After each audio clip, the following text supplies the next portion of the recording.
Hello everybody, this is ManuS and welcome back to another Legends of Runeterra patch notes review. It's been quite some time since I uploaded the video and also since we had any patch notes in Legends of Runeterra. So Riot is back, I am back, so time to take a look at the first balance patch since the winter break, the Christmas break, that the Riot team took. A well-deserved one. They have been doing a pretty good job with most of their patches, I think. So let's see what they have in store for us after such a long absence. And also I won't be talking about the new Aphelios cards in this video. I potentially want to make a separate video discussing all the new cards coming with Aphelios in this patch as well. So if you're looking for that, separate video coming afterwards. Alright, so let's take a look. Okay, so patch 2.1.0. As I mentioned, there's the Lunar Celebration with Aphelios and a bunch of cards, so I actually talked about this, I think, on stream when they announced Aphelios.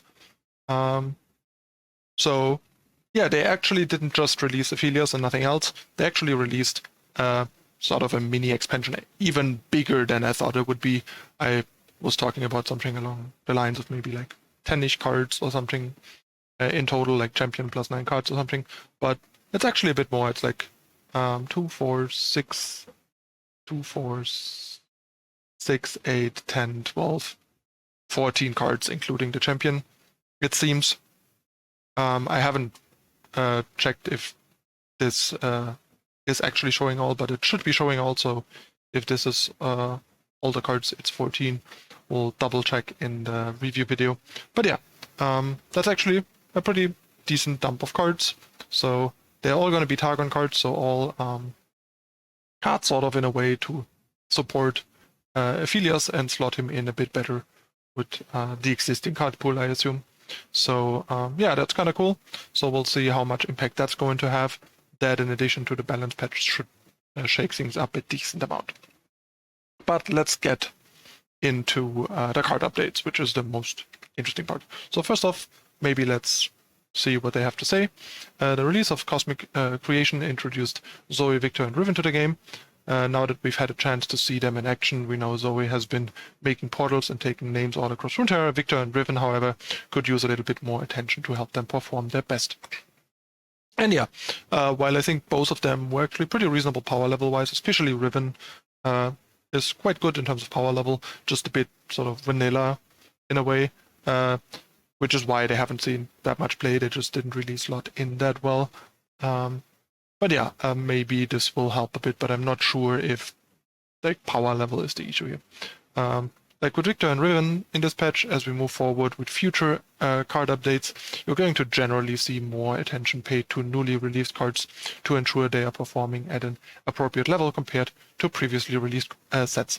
However, that doesn't mean cards from Foundations, Rising Tides, or Call of the Mountain won't see adjustments. This philosophy is specifically in regards to life design and balance, and has been established to ensure that we continue to promote meta health and deck diversity as we continue to add new sets and expansions in the future. With that, let's take a look. First off, they slightly nerfed Misfortune, basically taking away the overwhelm on her level up, which I actually think is a pretty decent change. It's small, but it makes it a lot more likely to sort of survive the first turn where Misfortune is leveling and attacking.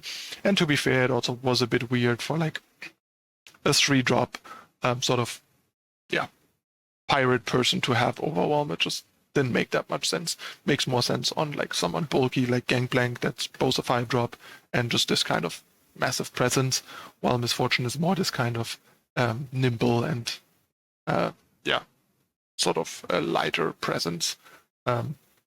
So yeah, makes sense flavor-wise and is a decent sort of minor balance tweak that basically doesn't change how the card works at all. It just makes her a little more manageable on defense, which I like. This is the kind of changes that I like Riot for with their balancing.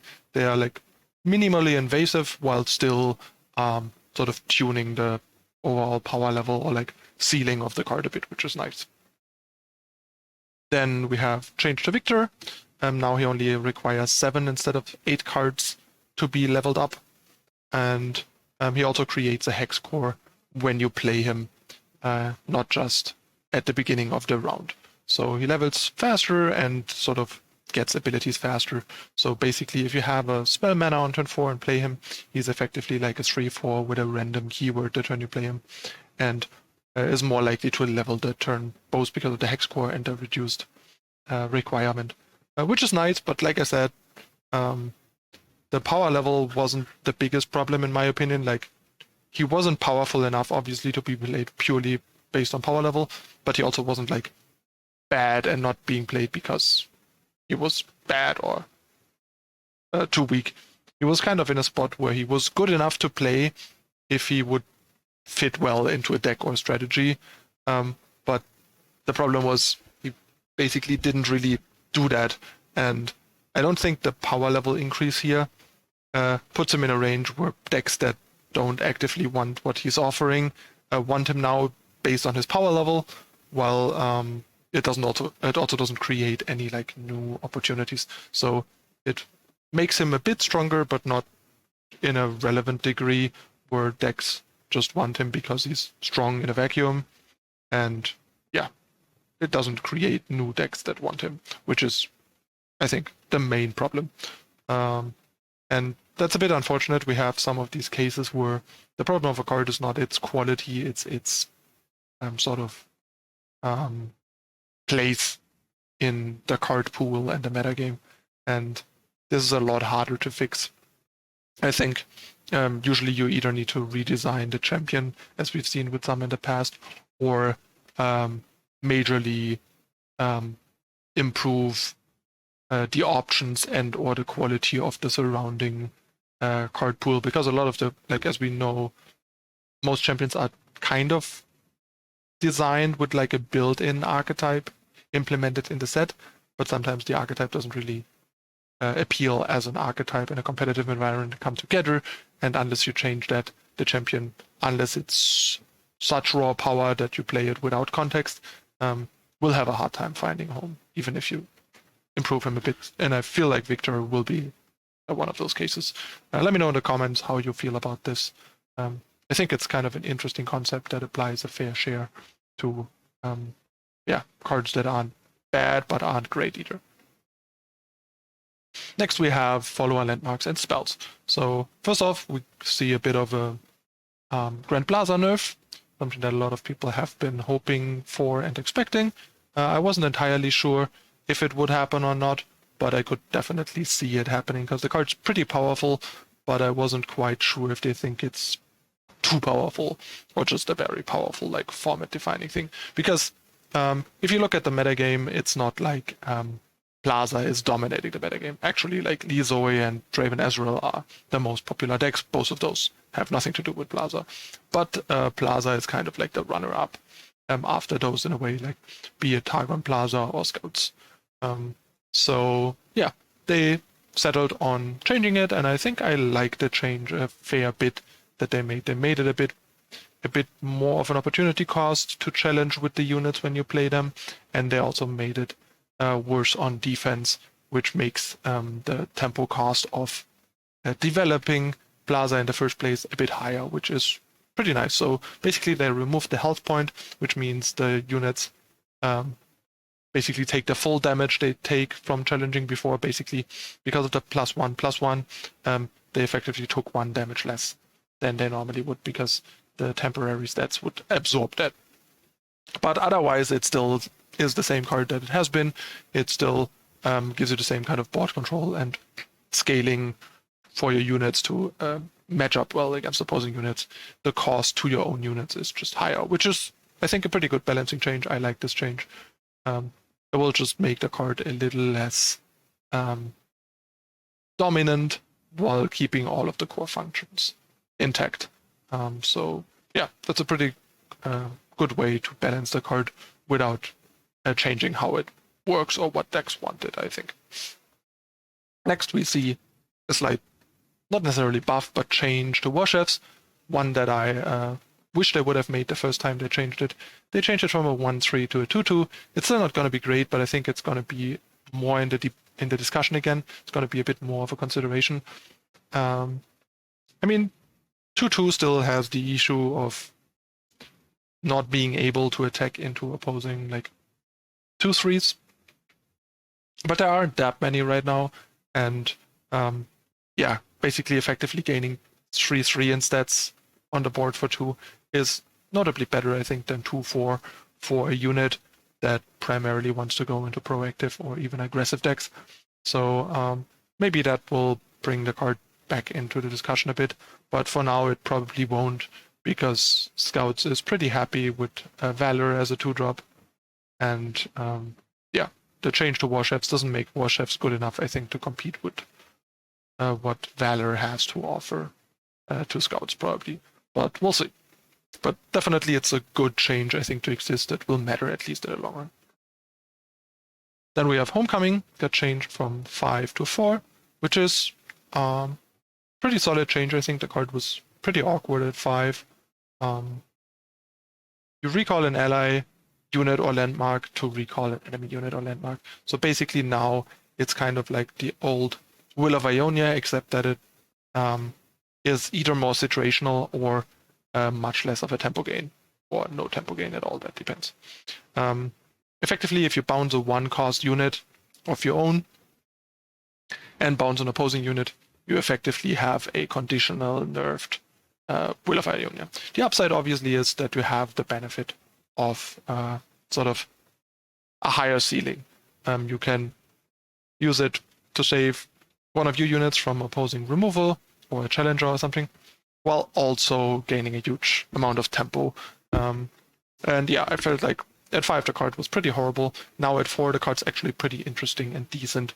It will be close to as good as old Will, I think, in the right decks, with sometimes being worse and sometimes being notably better in these decks, which is kind of interesting, while being much more situational and deck specific, probably taking away some of the more egregious uses of 4-cost Will of Ionia in decks like, say, Ezreal Karma, where something like Homecoming is going to be rough because you don't have a lot of things to target with this to even use it, so it's not going to be a great use in that. But if your deck is like a proactive, unit-heavier deck that's trying to both sort of protect some of its cards and gain tempo on the opponent while pressuring them, Homecoming looks pretty nice and like I said, in fair share of situations, a stronger alternative than pre-nerf Will of Ionia, which is cool. And I feel like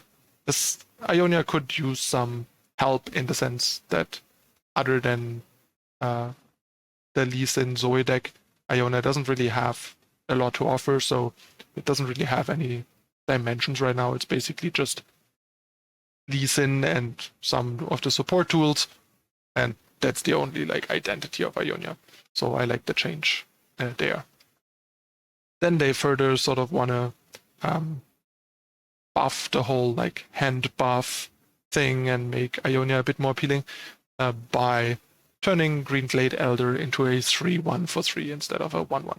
That's actually kind of a nice change because the card was so weak and underpowered, but to be fair, that was kind of fine. It wasn't like a big deal. So yeah, turning it into a 3/1 is a pretty interesting change that makes it pretty competitive with other units in combat while still keeping it very fragile, so it's easy to clear sort of semi for free for a lot of decks in a lot of situations, while offering some impact if they can't do that. So yeah, that's actually kind of cool and going to be interesting to mess with this. Maybe there's going to be an interesting sort of hand buffy lower curve Ionia elusive direction now worth exploring that can benefit from Homecoming and Greenglade Elder. So we might take a look at that in future streams and see if there's anything there. Next we have Faron. Faron got a bit of a nerf. I think it's actually a pretty decent nerf. The card was a bit pushed since the balance change. It looked really strong when they changed it, and it probably turned out even stronger and more dominating than most people expected. So yeah, I think it's kind of a welcome change. Reducing it from 3 decimates to 2 decimates keeps it still a really powerful card and really good at finishing. It just isn't as capable of just sort of winning the game on its own. Before, basically, he could deal straight up 20 on his own, like attack for 8 and deal 12. Then next, like 2 turns, or even like for that turn if you had full mana with spell mana on turn, say 10, and then deal the other 8 on turn 11. So now you kind of gotta either get damage in with Faron or get the opponent to 8 or less for Faron to win the game. I think the card will still mostly see the same amount of play in the decks that won that, like Azure Raven. It's still a great card. Some of the decks that squeezed one off in addition to other 8-drops might do so less or not do that anymore, because now it's not worth screwing over your curve, like Swain decks, for example, to get access to Faron in addition to Leviathan, because it's not that sort of pushed and kind of overpowered of a card that it's worth having, despite it making your deck clunkier. So yeah, another pretty well-tempered change. Like I said, I'm generally a big fan of how they approach balance changes to most cards, by just finding some pretty good screws to tweak on a lot of cards in the majority of cases. Like, they obviously don't always, but yeah, these are the kind of directions of nerfs and buffs and tweaks that I really appreciate, that don't sort of, just make cards unplayable from like staples and stuff like that. This like over nerfing and over buffing that we may or may not have seen in plenty of other games in the past, like Hearthstone, for example. Next, we are on to some of the Riven changes. Blade of the Exile got reduced from 3 to 1, so it doesn't work with Improbulator anymore, but who cares? The card now being a 1-cost spell is a pretty big deal, and it's pretty nice. To be fair, I think Riven is a pretty good card. Once again, it's just a bit generic, and there is just... The problem isn't that Riven isn't good enough. The problem is that there's competition that does things slightly better or slightly different than Riven. For example, the Raven is a bit better at providing you with free cards for your rummages and stuff than Riven is, and so on. And he's also a better attacker due to the quick attack, while he is more fragile and worse on defense than Riven and stuff like that. So there's a bit of a sort of role issue that, it's hard to find decks that want Riven from the existing decks, and Riven also doesn't quite, manage to establish a new archetype. She slots nicely into like Ash Noxus, which is decent, but she's more of like kind of a sort of free roll there. She's just kind of around as a solid unit. There isn't that much active purpose for her. She's just there because she's a good 3-drop, and she just is a powerful like card in a vacuum. So we'll see how this goes. I don't know, maybe there's some Aphelios Riven thing possible or something. We'll see. And then we have Blade Squire, got changed from a 1-2 to a 2-1, and otherwise stayed the same, which is a pretty big change because Riven leans more towards the proactive, sort of aggressive tendency, and a 1-2 was kind of awkward there, and now as a 2-1, it comes with the usual like 1-drop fragility, which is fine given the last breath, while having a lot more impact and pressure potential, which is nice. Next, we see yet another change to Hush, which is, I think, the third change? Third or fourth? Third, I think. After they made Hush a 2-cost single use, they now decided to make Hush as 3-cost single use. I think it's a reasonable change. I didn't mind the 2-cost Hush, but it was still a like very powerful, efficient card. And I guess they agree that it's still a bit too oppressive in the sense that it's a card, as they say, that it defangs a lot of strategies, which makes sense. Like, it's a card that can basically stop anything you're trying to do for one turn, which is a huge amount of flexibility in one card, and can lead to some strategies just not being that viable because the card just kind of stifles, defangs them. They decided that yet another nerf is warranted. I think the card is still going to see a solid amount of plays. I think we will rarely see it as a 3-of now.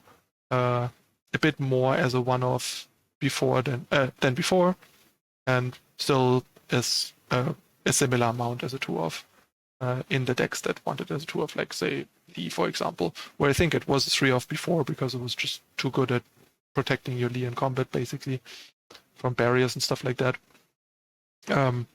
Where now, as a 3-cost card, I think it's very firmly a two-off in Lee. Although I know most people were playing 2 already. And then we have a Pale Cascade nerf. This has been a hot debate for a while, and I wasn't quite sure how I felt about it. I was kind of on the fence that, like, card is really high power. Maybe it's just quite acceptable. Maybe it's just a bit too much and could use a change. And they finally pulled the trigger on the change. I changed it from +2/+1 to +1/+1. That's a fairly drastic change, but I think there isn't really much of a different change they could have done. I guess they could have done like a +1/+1, and then with Nightfall it's +2/+1 and draw a card, which is still pretty marginal because it's pretty easy usually for most decks to Nightfall Pale Cascade. So they, I guess, decided they wanted more of a drastic change than that, which is reasonable. So now it's a bit more of a like free byproduct. We actually have a card in Magic that does this 2 mana +1/+1 and draw a card. It just does it unconditionally. And granted, combat tricks are a lot more impactful in this game, especially at Burst Speed, than in a game like Magic. So it's still going to be a pretty strong card, but it's not going to be an auto-inclusion in a lot of decks anymore, which I think is kind of a good thing because the card was a bit too omnipresent when basically like even your unit light control decks often end up with like 3 Pale Cascade in it because they have enough units to at least cycle it and also get like random value out of it. Then your card might be a bit too good if decks that shouldn't really want combat tricks end up free rolling it with a few units. So yeah, gonna be interesting how these changes shake things up. There might be some interesting stuff to explore with Ionia, which is nice, and we're going to do. Otherwise, I think this will mostly like temper down some things. Maybe together with the new Aphelios cards, there's also some interesting Riven stuff thanks to the balance change. Otherwise, the balance change mostly will just bring some stuff in line, and I think at least won't majorly affect like archetypes disbanding or forming, and more like adjusting sort of play rates of archetypes, which might open up the metagame for some strategies. And then we have some new personalization stuff, like a new board, a new Guardian. Some pretty cool card backs actually, like they're pretty nice, these sort of demon versions of champions. So that's kind of cool. And the new Guardian as a pet, and some new emotes for people that like that sort of stuff. And there's going to be a bundle and the deck bundle for Aphelios Nocturne with the new cards. And then some expedition changes and a couple of miscellaneous and bug changes, bug fixes. All right. Yeah, the patch is actually not as big as maybe some people would have expected after such a long absence, but I think they're pretty well chosen and well tempered changes all in all, despite them being fewer than one might expect after such a long time. But yeah, let me know in the comments what you guys think of the changes and the size of the balance patch and so on, and I'll get back to you as soon as possible with a review of all the new cards from the like Aphelios mini expansion. Yeah, as usual, you know the drill. Hit the subscribe button down below if you want to see more in the future, and if you enjoyed the content, don't forget to hit the like button, leave a comment on your way out, and for all further information, check the description down below by pressing show more. That's again for this time. I'm your host ManuS. I thank you for watching, and I'll see you next time. Bye.